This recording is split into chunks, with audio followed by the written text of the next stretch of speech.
പിതാവിൻ്റെയും പുത്രൻ്റെയും പരിശുദ്ധാത്മാവിൻ്റെയും നാമത്തിൽ ആമേൻ. വന്ദ്യരായ വൈദിക സഹോദരന്മാരെ, ഇത് യേശു തളർവാദ രോഗിയെ സുഖപ്പെടുത്തിയ സുവിശേഷം വിശുദ്ധ മർക്കോസിൻ്റെ 2-ാം അധ്യായത്തിലെ 1 മുതൽ 12 വരെയുള്ള വാക്യങ്ങളിൽ നമ്മൾ ശ്രവിക്കുകയാണ്. അതിനു മുമ്പായി ഒരു പ്രാർത്ഥനയോടെ ആരംഭിക്കാം. ദൈവമായ കർത്താവേ, നിൻ്റെ ദിവ്യവചനങ്ങൾ തിരിച്ചറിയുവാനും നിൻ്റെ വിശുദ്ധ സുവിശേഷത്തിൻ്റെ അർത്ഥം ഗ്രഹിക്കുവാനുമുള്ള കഴിവ് ഞങ്ങൾക്ക് നൽകണമേ. നിൻ്റെ ദിവ്യദാനങ്ങളുടെ സമൃദ്ധിയും പരിശുദ്ധാത്മാ നൽവരങ്ങളും കൊണ്ട് ഞങ്ങളെ നിറയ്ക്കണമേ. സന്തോഷപൂർവ്വം നിൻ്റെ കൽപ്പനകൾ ആചരിക്കുവാനും തിരുഹിതം നിറവേറ്റുവാനും നിൻ്റെ അനുഗ്രഹങ്ങൾക്കും കരുണയ്ക്കും അർഹരായി ഭവിക്കുവാനും ഇപ്പോഴും എല്ലാ സമയത്തും എന്നേക്കും ഞങ്ങളെ യോഗ്യരാക്കണമേ. ആമീൻ. വിശുദ്ധ മർക്കോസിൻ്റെ സുവിശേഷം 2-ാം അധ്യായം. കുറേ ദിവസങ്ങൾ കഴിഞ്ഞ് യേശു കഫർനഹൂമിൽ തിരിച്ചെത്തിയപ്പോൾ അവൻ വീട്ടിലുണ്ട് എന്ന വാർത്ത പ്രചരിച്ചു. വാതിൽക്കൽ പോലും നിൽക്കാൻ സ്ഥലം തികയാത്ത വിധം നിരവധി ആളുകൾ അവിടെ കൂടി. അവൻ അവരോട് വചനം പ്രസംഗിച്ചുകൊണ്ടിരുന്നു. അപ്പോൾ 4 പേർ ഒരു തളർവാദ രോഗിയെ എടുത്തുകൊണ്ട് വന്നു. ജനക്കൂട്ട നിമിത്തം അവൻ്റെ അടുത്തെത്താൻ അവർക്ക് കഴിഞ്ഞില്ല. അതിനാൽ അവനിരുന്ന സ്ഥലത്തിൻ്റെ മേൽക്കൂര പൊളിച്ച് തളർവാദ രോഗിയെ അവർ കിടക്കയോടെ താഴോട്ടിറക്കി. അവരുടെ വിശ്വാസം കണ്ട് യേശു തളർവാദ രോഗിയോട് പറഞ്ഞു, മകനെ, നിന്റെ പാപങ്ങൾ ക്ഷമിക്കപ്പെട്ടിരിക്കുന്നു. നിയമജ്ഞരിൽ ചിലർ അവിടെ ഇരിപ്പുണ്ടായിരുന്നു. അവർ ചിന്തിച്ചു, എന്തുകൊണ്ടാണ് അവൻ ഇപ്രകാരം സംസാരിക്കുന്നത്? ഇവൻ ദൈവദൂഷണം പറയുന്നു. ദൈവത്തിനല്ലാതെ മറ്റാർക്കാണ് പാപം ക്ഷമിക്കാൻ സാധിക്കുക? അവർ ഇപ്രകാരം വിചാരിക്കുന്നുവെന്ന് മനസ്സിലാക്കി യേശു അവരോട് ചോദിച്ചു, എന്തുകൊണ്ടാണ് നിങ്ങൾ ഇങ്ങനെ ചിന്തിക്കുന്നത്? ഏതാണ് എളുപ്പം? തളർവാദ രോഗിയോട് നിന്റെ പാപങ്ങൾ ക്ഷമിക്കപ്പെട്ടിരിക്കുന്നു എന്ന് പറയുന്നതോ, എഴുന്നേറ്റ് നിന്റെ കിടക്കയും എടുത്ത് നടക്കുക എന്ന് പറയുന്നതോ?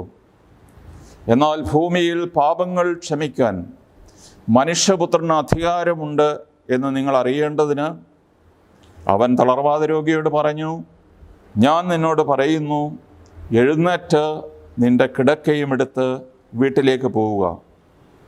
തൽക്ഷണം അവൻ എഴുന്നേറ്റ് കിടക്കയും എടുത്ത് എല്ലാവരും കാണെ പുറത്തേക്ക് പോയി. എല്ലാവരും വിസ്മയിച്ചു. ഇതുപോലൊന്ന് ഞങ്ങൾ ഒരിക്കലും കണ്ടിട്ടില്ല എന്ന് പറഞ്ഞ് അവർ ദൈവത്തെ മഹത്വപ്പെടുത്തി. ദൈവമേ, സ്തുതിക്ക് യോഗ്യമാകുന്നു. ബാറയ്ക്കുമോ. പ്രിയ സഹോദരങ്ങളെ, കഴിഞ്ഞ ഞായറാഴ്ച കുഷ്ഠരോഗിയെ സുഖപ്പെടുത്തിയ സുവിശേഷമാണ് നമ്മൾ ധ്യാനിച്ചത്. വലിയ നോമ്പിൻ്റെ ഞായറാഴ്ചകളിൽ എന്തുകൊണ്ട് സൗഖ്യത്തിൻ്റെ സുവിശേഷങ്ങൾ വായിക്കപ്പെടുന്നു? യെശയ്യായുടെ 53:5 നാം ഇപ്രകാരം വായിക്കുന്നു, നമ്മുടെ അതിക്രമങ്ങൾക്ക് വേണ്ടി അവൻ മുറിവേൽപ്പിക്കപ്പെട്ടു, നമ്മുടെ അകൃത്യങ്ങൾക്ക് വേണ്ടി ക്ഷതം ഏൽപ്പിക്കപ്പെട്ടു. അവൻ്റെ മേലുള്ള ശിക്ഷ നമുക്ക് രക്ഷ നൽകി, അവൻ്റെ ക്ഷതങ്ങളാൽ നാം സൗഖ്യം പ്രാപിച്ചു.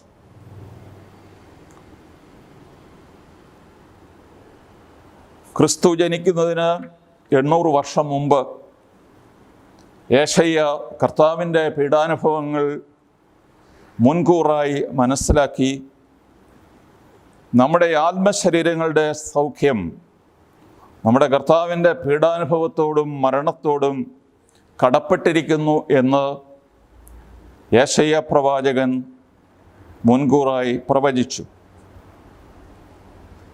രണ്ടാമതായി ചിന്തിക്കാവുന്ന ഒരു കാരണം, സഭയെ രണ്ടാം വത്തിക്കാൻ കൗൺസിലിൽ നിർവചിച്ചത് ഒരു തീർത്ഥാടക സമൂഹമായിട്ടാണ്. സ്വർഗത്തിലേക്കുള്ള, കാനാൻ നാടാകുന്ന സ്വർഗത്തിലേക്കുള്ള നീണ്ട പ്രയാണം. ഈ നീണ്ട നടപ്പിന് തളർവാദം, കൂന്, മറ്റ് രോഗങ്ങളെല്ലാം പ്രതിബന്ധങ്ങളാണ്. അതിനാൽ ഈ വലിയ നോമ്പിൽ നമ്മുടെ പ്രയാണത്തെ തളർത്തുന്ന പ്രതിബന്ധങ്ങളെ അതിജീവിക്കുക എന്നുള്ള ഒരു സന്ദേശമാണ് നമുക്ക് ലഭിക്കുക.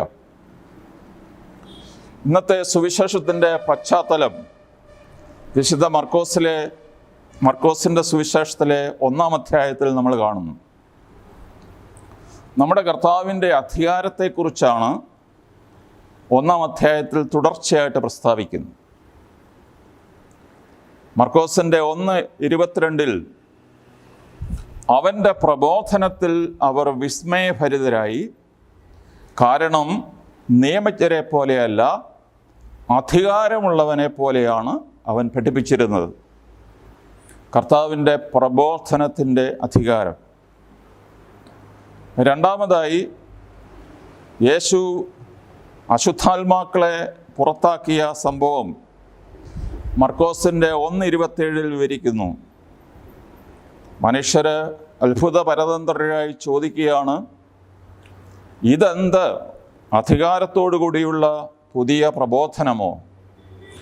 അശുദ്ധാത്മാക്കളോട് പോലും അവൻ ആജ്ഞാപിക്കുന്നു, അവർ അനുസരിക്കുകയും ചെയ്യുന്നു. മൂന്നാമത്തെ സംഭവം അതേ അധ്യായത്തിൽ 29 മുതൽ 34 വരെയുള്ള വാക്യങ്ങളിൽ കർത്താവ് പത്രോസിൻ്റെ ഭവനത്തിൽ പ്രവേശിച്ചപ്പോൾ പത്രോസിൻ്റെ അമ്മായിയമ്മ കലശലായ പനി ബാധിച്ച് കിടക്കയിലായിരുന്നു. അത് കേട്ട് യേശു അവളുടെ മുറിയിൽ പ്രവേശിച്ച് അവളുടെ കൈക്ക് പിടിച്ച് അവളെ എഴുന്നേൽപ്പിച്ചു. അവൾ ഉടനടി രോഗം അവളെ വിട്ടുമാറി. അവൾ കർത്താവിനെയും മറ്റ് ശിഷ്യന്മാരെയും ശുശ്രൂഷിക്കുകയും ചെയ്തു എന്ന് നാം വായിക്കും. പനിയുടെ മേൽ, പിശാചുക്കളുടെ മേലുള്ള കർത്താവിൻ്റെ അധികാരം.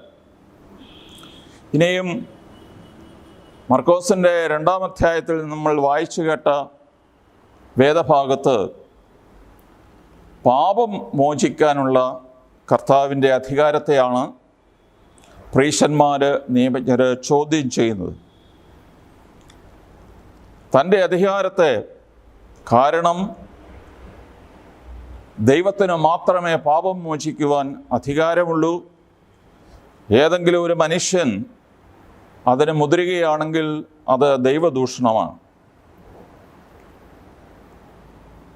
യേശു അവരുടെ മനസ്സിൽ അവർ ഇപ്രകാരം ചിന്തിക്കുന്നുവെന്ന് മനസ്സിലാക്കി യേശു തളർവാദ രോഗിയോട്, മകനെ, നിന്റെ പാപങ്ങൾ ക്ഷമിക്കപ്പെട്ടിരിക്കുന്നു എന്ന് പറയുകയാണ്.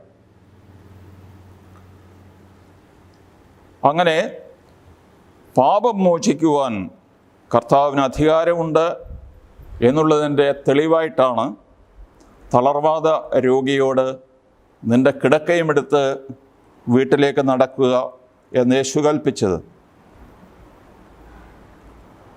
ആരുടെ വീട്ടിലാണ് ഈ സംഭവം നടന്നത്? ഖഫർനൗമിൽ ഞാൻ 3 പ്രാവശ്യം പോയിട്ടുണ്ട്. അവിടെ ചെല്ലുമ്പോഴെല്ലാം വിവരണം കേൾക്കുന്നത് ഇത് പത്രോസിൻ്റെ വീടായിരുന്നു, കർത്താവിൻ്റെ വീടായിരിക്കാൻ സാധ്യതയില്ല. അതിനാൽ പത്രോസിൻ്റെ വീടാണ് കർത്താവ് പ്രബോധനത്തിനായി ഉപയോഗിച്ചിരുന്നത്. എന്നാൽ യേശു വീട്ടിലുണ്ട് എന്ന് കേട്ടപ്പോൾ വളരെ വലിയ ഒരു ജനക്കൂട്ടം അവരവരുടെ രോഗികളുമായി അവിടെ എത്തുകയും പുതിയ ഒരാൾക്ക് കടന്നു വരാൻ നിവൃത്തിയില്ലാത്ത വിധം വാതിൽ പോലും നിറച്ച് ആൾക്കൂട്ടമായിരുന്നു എന്ന് നാം വായിക്കുന്നു. 4 കൂട്ടുകാർ തളർവാദ രോഗിയെ ഒരു സ്ട്രെച്ചറിൽ എടുത്തുകൊണ്ട് വരികയാണ്. അവർ ചിന്തിക്കുകയാണ്, ഞങ്ങളുടെ കൂട്ടുകാരന് സൗഖ്യം കിട്ടിയേ പറ്റൂ, അതുകൊണ്ട് നമ്മളതിൻ്റെ വഴി ആലോചിക്കണം. അവരെന്ത് ചെയ്തു? വീടിൻ്റെ മേൽക്കൂരയിൽ കയറി മേൽക്കൂര പൊളിച്ച് ആ വിടവിലൂടെ രോഗി താഴെ പോകാത്ത രീതിയിൽ അവരെ യേശുവിൻ്റെ മുമ്പിലേക്ക് തളർവാദ രോഗിയെ കെട്ടിയിറക്കി എന്നുള്ളതാണ്. ഇത് വളരെ സാഹസികമായ ഒരു വിശ്വാസമാണ്. നമ്മുടെ ആധുനികമായ വീടുകൾ പോലെ ആരും ഇതിനെ സങ്കല്പിക്കേണ്ട. വളരെ ലളിതമായ വീടുകളായിരുന്നു. തടി കൊണ്ടുള്ള കഴുക്കോൽ നിരത്തിയിട്ട് അതിൻ്റെ മുകളിൽ ചുള്ളിക്കമ്പുകൾ നിരത്തി ചെളി കൊണ്ട് ഒരു പായ് പോലെ അതുണ്ടാക്കി. മഴയില്ലാത്ത നാടിൽ അത് സാധ്യമാണ്. നമ്മളെപ്പോലെ ധാരാളം മഴയുള്ള രാജ്യങ്ങളിൽ അത് നടക്കുകയില്ല. അതായിരുന്നു അന്നത്തെ ഒരു സാധാരണ പാവപ്പെട്ട ആളുടെ മേൽക്കൂര എന്ന് പറയുന്നത്. അത് മേൽക്കൂര പൊളിക്കുന്നതിന് വലിയ പ്രയാസമൊന്നുമില്ലായിരുന്നു. എങ്കിലും ഒരു സാഹസികമായ കർമ്മം വഴിയായി യേശുവിൻ്റെ മുമ്പിലേക്ക് ഈ രോഗിയെ ഇറക്കി വയ്ക്കുവാൻ തക്കവണ്ണം വലിയ ഒരു വിശ്വാസം അവനെ വഹിച്ചുകൊണ്ട് വന്നവർക്ക് ഉണ്ടായിരുന്നു. യേശു അവരുടെ വിശ്വാസം കണ്ട്, ആരുടെ വിശ്വാസമാണ്? രോഗിയുടെ വിശ്വാസമാണെന്ന് ഇവിടെ പറയുന്നില്ല. പിന്നെയോ തന്നെ വഹിച്ചുകൊണ്ട് വരികയും സാഹസികമായ ഒരു പ്രവർത്തനം വഴിയായി ജനക്കൂട്ടത്തിൻ്റെ തടസ്സങ്ങളെല്ലാം തട്ടിമാറ്റി യേശുവിൻ്റെ മുമ്പിലേക്ക് തൻ്റെ ഈ രോഗിയെ ഇറക്കി വയ്ക്കുവാൻ കാണിച്ച ആ വലിയ വിശ്വാസം കണ്ട് യേശു പറഞ്ഞു, മകനെ, നിൻ്റെ പാപങ്ങൾ ക്ഷമിക്കപ്പെട്ടിരിക്കുന്നു. ഇത് ഒരു പ്രൊവക്കറ്റീവ് സ്റ്റേറ്റ്മെൻ്റാണ്. പ്രത്യേകിച്ച് ചുറ്റും കൂടിയിരിക്കുന്നവരുടെ കൂട്ടത്തിൽ യേശുവിൻ്റെ ശത്രുക്കളുണ്ട്, നിയമജ്ഞന്മാർ, പ്രീശന്മാർ. ഇവരെ യേശുവിനെ എങ്ങനെ ട്രാപ്പ് ചെയ്യണം, എങ്ങനെ കുടുക്കിൽപ്പെടുത്തണമെന്ന് വിചാരിച്ചു വന്നിരിക്കുകയാണ്. അതിനാൽ ഉടനടി അവർക്ക് സിഗ്നൽ കിട്ടി, ഇവൻ ദൈവദൂഷണം പറയുന്നു. അവരുടെ മനസ്സിൽ ഇങ്ങനെ ചിന്തയുണ്ട് എന്ന് യേശു മനസ്സിലാക്കിയെന്നാണ് സുവിശേഷം പറയുന്നത്. യേശു ഉടനടി പാപങ്ങൾ മോചിച്ചതിനെക്കുറിച്ച് വിവാദമുണ്ടായി എന്നറിഞ്ഞപ്പോൾ യേശു ചോദിക്കുന്നു, ഏതാണ് എളുപ്പം? മകനെ, നിൻ്റെ പാപങ്ങൾ ക്ഷമിക്കപ്പെട്ടിരിക്കുന്നു എന്ന് പറയുന്നതാണോ, അതോ കിടക്കയും എടുത്ത് നടക്കുക എന്ന് പറയുന്നതാണോ? ഏതാണ് എളുപ്പം? എളുപ്പമുള്ളത് ചെയ്യുക, കിടക്കയെടുത്ത് നടക്കുക. വലിയ ജനക്കൂട്ടത്തിൻ്റെ മുമ്പിൽ ഇത്രയും നാൾ തളർവാദ രോഗിയായി കിടന്ന ആ സഹോദരൻ സകലരുടെയും കൺമുമ്പാകെ പുറത്തോട്ട് പോയി എന്നാണ് നാം വായിക്കുന്നത്. എന്തിനാണ് ഈ സുവിശേഷം നാം വായിക്കുന്നതും ധ്യാനിക്കുന്നതും? ഈ വലിയ നോമ്പ് കാലത്ത് നമ്മുടെ വിശ്വാസത്തിൻ്റെ മാറ്റ് ഉരച്ചു നോക്കാൻ സഭ നമ്മളോട് ആവശ്യപ്പെടുകയാണ്. നമ്മൾ 2000 വർഷമായി പരമ്പരാഗതമായി ക്രിസ്ത്യാനികളാണ്. ഈ കോവിഡിൻ്റെ അന്തരീക്ഷം നമ്മുടെ വിശ്വാസം ഉരച്ചു നോക്കുന്ന ഒരു സന്ദർഭമാണ്. പ്രിയ സഹോദരങ്ങളെ, ഈ വലിയ നോമ്പിൽ നമ്മുടെ വിശ്വാസം മാറ്റുരച്ച് നോക്കുവാനായി സഭ നമ്മളെ ക്ഷണിക്കുകയാണ്. എബ്രായ ലേഖനം 11:6 നാം വായിക്കുന്നു, വിശ്വാസം കൂടാതെ ദൈവത്തെ പ്രസാദിപ്പിക്കുക സാധ്യമല്ല. ദൈവത്തിൽ ശരണം പ്രാപിക്കുന്നവർ ദൈവമുണ്ടെന്നും തന്നെ അന്വേഷിക്കുന്നവർക്ക് അവിടുന്ന് പ്രതിഫലം നൽകുമെന്നും വിശ്വസിക്കണം. ഇതാണ് വിശ്വാസത്തെ സംബന്ധിച്ച് എബ്രായ ലേഖനം പറയുന്നത്. ഇന്നത്തെ സുവിശേഷവുമായി നമ്മൾ അതിനെ ബന്ധപ്പെടുത്തുമ്പോൾ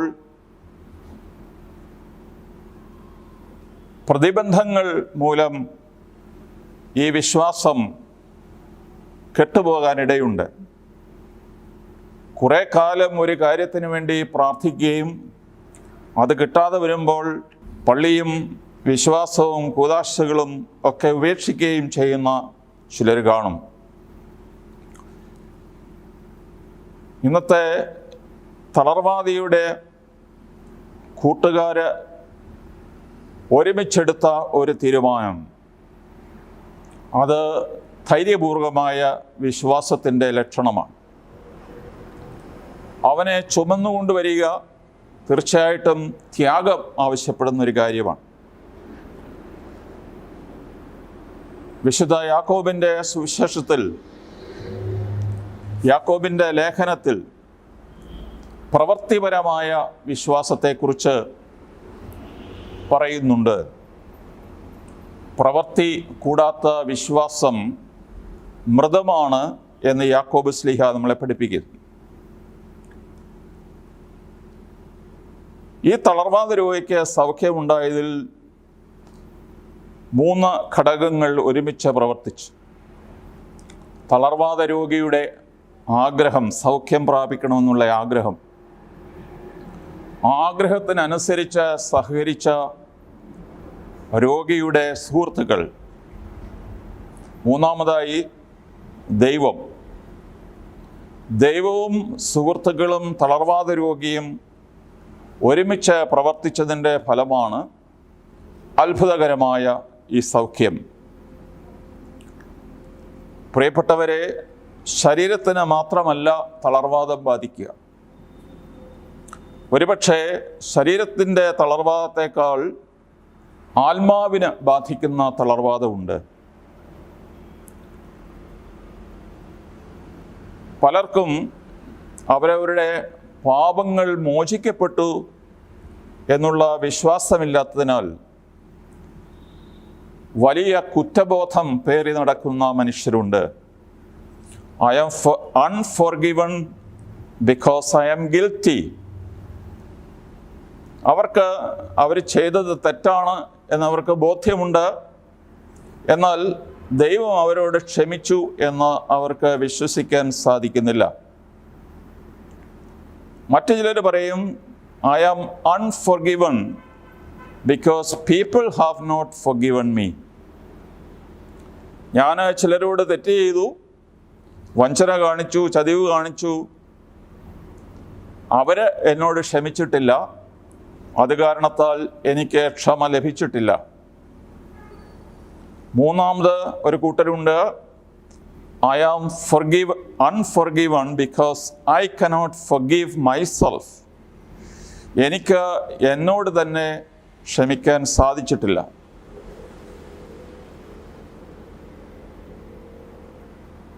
നമ്മുടെ വലിയ നോമ്പിൽ എല്ലാ പ്രാർത്ഥനകളും കുമ്പിടിയിലും വർജനകളും ഉപവാസവും എല്ലാം നമ്മളെ ക്ഷണിക്കുന്നത് ആത്മീയമായ സ്വാതന്ത്ര്യം പ്രാപിക്കുക.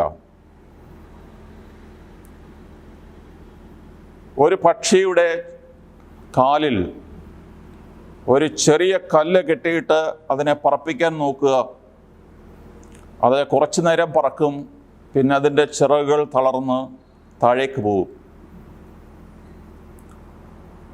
എത്ര വലിയ പക്ഷിയാണെങ്കിലും ഒരു ചെറിയ കല്ല് കെട്ടിയിടുമ്പോൾ അതിന് അത്രയധികം അതിൻ്റെ മുമ്പോട്ടുള്ള ഗമനത്തിന് തടസ്സമാകും. എത്ര വലിയ പാപം ആണെങ്കിലും കർത്താവ് നമ്മളോട് പൂർണ്ണമായി ക്ഷമിക്കുവാനും ക്ഷമിക്കുമ്പോൾ തന്നെ മറക്കാനും, when he forgives he forgets എന്ന് നാം കേട്ടിട്ടുണ്ട്. ചിലപ്പോൾ മനുഷ്യർ നമ്മളോട് ക്ഷമിക്കും, പക്ഷേ മനുഷ്യർ മറക്കത്തില്ല. എന്നാൽ ദൈവം നമ്മളോട് ക്ഷമിക്കുമ്പോൾ ദൈവം പഴയ കാര്യങ്ങളെല്ലാം വിസ്മരിക്കുന്നു എന്ന് നാം വിശ്വസിക്കണം. എങ്കിൽ മാത്രമേ ഈ ആത്മീയമായ സ്വാതന്ത്ര്യം നമുക്ക് ഉണ്ടാകുകയുള്ളൂ. ക്രിസ്തു സഭയിൽ, പ്രത്യേകിച്ച് പൗരോഹിത്യമുള്ള സഭകളിൽ, മകനെ നിൻ്റെ പാപങ്ങൾ ക്ഷമിക്കപ്പെട്ടിരിക്കുന്നു, മകളെ നിൻ്റെ പാപങ്ങൾ ക്ഷമിക്കപ്പെട്ടിരിക്കുന്നു എന്ന് പറയുവാൻ അധികാരമുള്ള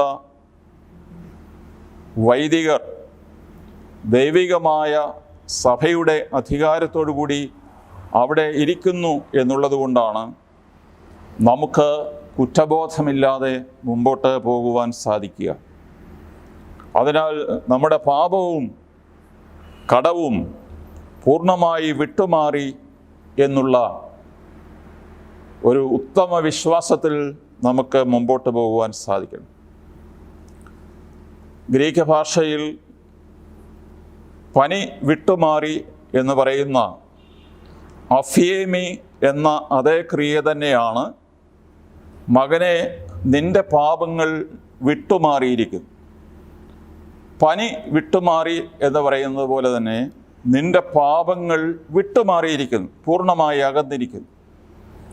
ഇത് നമ്മൾ ദൈവത്തിൻ്റെ കരുണയിൽ വിശ്വസിക്കുകയും നമ്മളെ തന്നെ സഭയുടെ ഈ രമ്യതയുടെ ശുശ്രൂഷയ്ക്കായി സമർപ്പിക്കുകയും ചെയ്യുക. കർത്താവായ യേശുവാണ് നമുക്ക് സ്വാതന്ത്ര്യം തരാനായിട്ട് വന്നിരിക്കുന്നത്. ഞാൻ നിങ്ങളെ സ്വതന്ത്രരാക്കാം. യേശുവാണ് നമ്മളെ സ്വതന്ത്രരാക്കുക. ഈ വലിയ നോമ്പുകാലം കർത്താവിൻ്റെ സ്വാതന്ത്ര്യം അനുഭവിക്കുവാനുള്ള ഒരു കാലമാകട്ടെ എന്ന് ഞാൻ ആശംസിക്കുകയും പ്രാർത്ഥിക്കുകയും ചെയ്യുന്നു.